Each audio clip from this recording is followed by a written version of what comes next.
বন্ধুরা, তোমরা সবাই ভালো আছো? চলে আসলাম তোমাদের সাথে গল্প করতে। হ্যাঁ, দুপুর হয়ে গেছে, এখন তো খেতে হবে। বলো, খুব খিদে পেয়ে গেছে। আমার তো খিদে পায় না, তাও মনে হচ্ছে পেটে টান ধরেছে। তাই নিয়ে এসেছি কি যেন, এক বোতল জল আর এক থালা ভাত। এই মেনু কি দেখো, কী কী নিয়ে এসেছি দেখো। ডালের বড়া আর লেগ পিস, গলা গিলে, আর হচ্ছে আমের চাটনি। এই হচ্ছে আজকে আমার মেনু।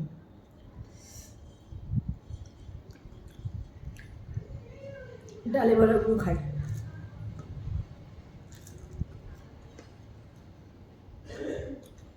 দারুণ হয়েছে।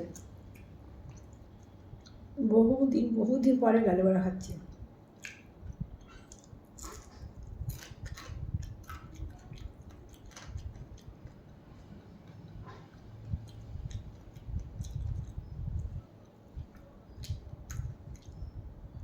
এই ডালে বড়া কী হয়েছে জানো, বড়াগুলো ভেজে কড়াইয়ের পাশে রেখেছি।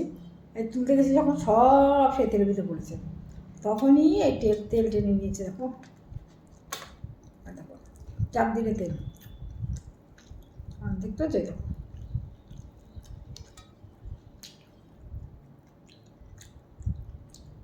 আমি ভাত ভাগ করে নিয়েছি, যাতে মাংসের ঝোল চাটনি ঝোল একসাথে না হয়। সবই একসাথে তো খেতে হবে, এক জায়গায় তো যাবে। বলো,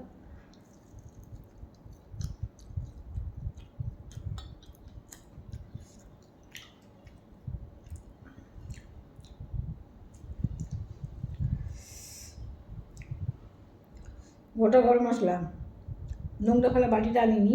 আমার হাজব্যান্ড বলছে ডাইনিং টেবিল বসে খাওয়া, বলছি না, ভিডিও দেবো, একটু ওখানে গিয়ে খেয়ে দেখি করি।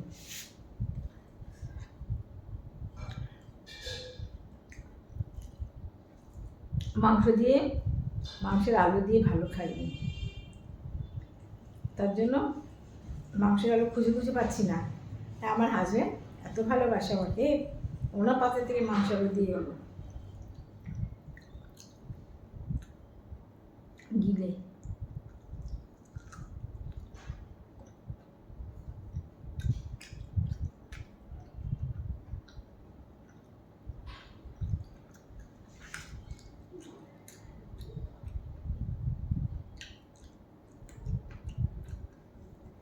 দারুণ হয়েছে রান্না। আজকে আমি রান্না করিনি, আমার মেয়ে করেছে।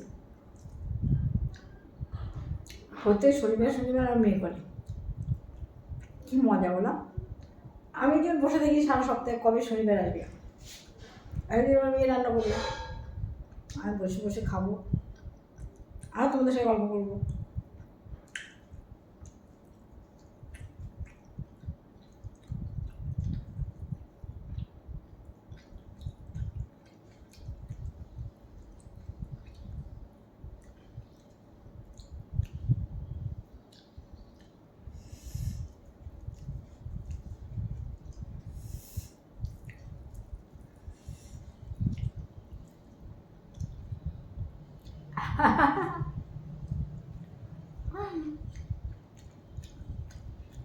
ভালো থেকো।